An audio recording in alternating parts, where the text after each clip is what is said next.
8h40, la revue de presse d'Europe 1, Olivier Delagarde. On commence avec Emmanuel l'Européen. Oui, le symbole d'une Europe humaniste, transnationale, d'une Europe qui passe de l'ombre à la lumière. Mais attention, ne nous trompons pas d'Emmanuel. Ce matin, celui dont il s'agit à la une d'un numéro spécial de Philosophie Magazine, c'est bien sûr Emmanuel Kant, dont on célèbre aujourd'hui le 300e anniversaire de la naissance.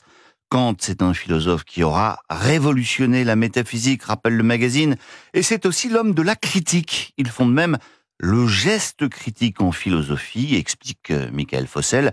Kant identifie une critique dans les fondements du savoir. Le geste critique consiste à interroger les conditions qui rendent les discours vrais, à lire dans Philosophie Magazine, donc. Et cela nous amène à parler d'un autre discours et d'un autre Emmanuel, Macron, qui met la dernière main au discours qu'il prononcera jeudi sur l'Europe à la Sorbonne, écrit Grégoire Poussielgue des Échos. Un discours qui marquera son entrée dans la campagne des Européennes. Seront donc présents dans le grand amphi le banc et l'arrière-banc de la Macronie, mais pas seulement. L'anecdote était racontée hier par le JDD. Jordan Bardella a reçu une invitation officielle de l'Élysée à venir écouter le président à la Sorbonne.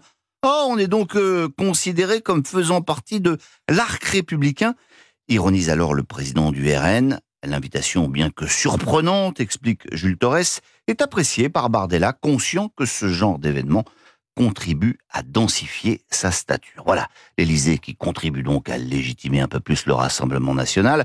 Mais tout cela n'est finalement pas très étonnant. Les deux hommes se servent l'un de l'autre comme repoussoir, explique en substance Cécile Cornudet des Échos.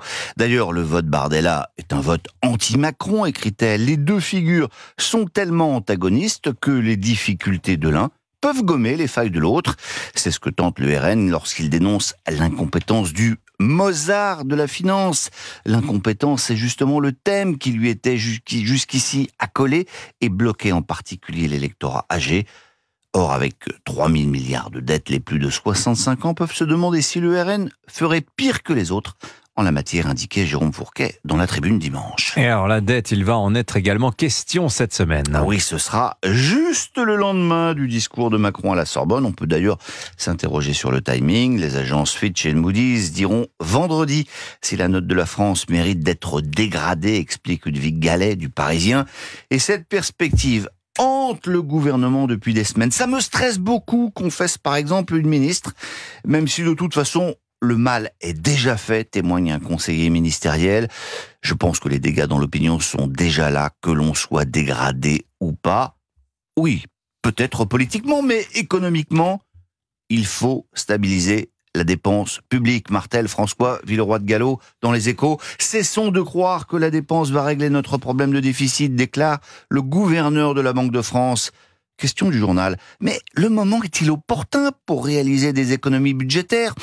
Dans notre pays, cela fait 40 ans que ce n'est jamais le moment de maîtriser la dépense publique, affirme-t-il. Et puis, soit dit en passant, si les déficits étaient mécaniquement générateurs de croissance, nous devrions être la première puissance économique depuis longtemps. 2 chiffres encore à l'adresse de tous ceux qui estiment qu'il est urgent de ne rien faire. Ils sont donnés par Nicolas Bavrez dans le Figaro. En 2021, la charge de la dette, c'est-à-dire juste les intérêts, sans parler bien sûr du commencement d'un début de remboursement. Cette charge était de 40 milliards en 2021, donc elle sera de 84 milliards en 2027. Vous me direz, 2027, ce ne sera plus l'affaire de l'équipe actuelle. Alors quoi d'autre dans la presse ce matin, Olivier Delagarde ? La naissance d'un nouveau média à l'échelle de la Méditerranée, lancé par l'équipe de l'excellent Marcel à Marseille. 22M, c'est son nom, rapporte le Figaro. Un média aux actualités constructives et de solutions qui s'adressera désormais, et dans leur langue, aux habitants de 22 pays du bassin méditerranéen. Mais on va terminer toujours dans le Figaro avec une excellente interview de François Sureau. L'académicien qui sort un nouveau livre est interrogé par Eugénie Bastier. Question. On vous qualifie souvent d'homme de droite, mais vous êtes aussi défenseur des libertés publiques. Sureau réagit au quart de tour. Votre question en dit long sur la captation de la droite française par la secte sécuritaire. N'est-ce pas la Chambre issue des élections de 1936 qui a voté les pleins pouvoirs à Pétain et un militaire de droite qui a rétabli les libertés, qui a donné le droit de vote aux femmes, ce qu'avait refusé le Front populaire, et qui a mieux défendu les libertés, Robespierre ou Chateaubriand ? interroge Sureau. Cette dégradation des mœurs n'est pas limitée à la droite politique, ajoute l'académicien. Comme nous avons une droite de commissariat de police, nous avons une gauche de bureau de censure. La vie sociale, conclut-il, c'est la trique ou les ciseaux. Bref, revient Kant. Ils sont devenus fous. Mais la droite est-elle encore libérale aujourd'hui en France? C'est un peu la question en creux de cet entretien avec François Sureau, absolument passionnant. Merci de l'avoir cité avec Eugénie Bastier, qu'on retrouve tous les vendredis matins dans Europe 1 Matin. La revue de presse d'Olivier Delagarde. Merci à vous, cher Olivier.